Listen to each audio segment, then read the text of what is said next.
চীনের দক্ষিণ পশ্চিমাঞ্চলীয় সিচুয়ান প্রদেশে একটি চিড়িয়াখানা বাতের ওষুধ হিসেবে বাঘের মূত্র বিক্রি করছে।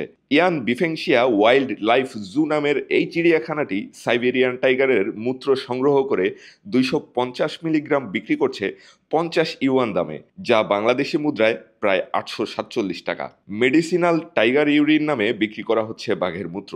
চিড়িয়াখানার পক্ষ থেকে বলা হয়েছে এই ওষুধ দুইভাবে ব্যবহার করা যায়: হোয়াইট ওয়াইনের সাথে মিশিয়ে মালিশ করা অথবা সরাসরি পান করা। তবে যারা অ্যালার্জিতে ভুগছেন তাদের জন্য মালিশ করার পরামর্শ দেওয়া হয়েছে। অন্যদিকে এই উদ্যোগের বৈজ্ঞানিক ভিত্তি নিয়ে প্রশ্ন উঠেছে। চীনের ঐতিহ্যগত চিকিৎসাবিদ্যার একজন ফার্মাসিস্ট জানান, বাঘের মূত্র মালিশ করলে বা পান করলে বাতের ব্যথা সারায় এমন কোনো বৈজ্ঞানিক প্রমাণ নেই।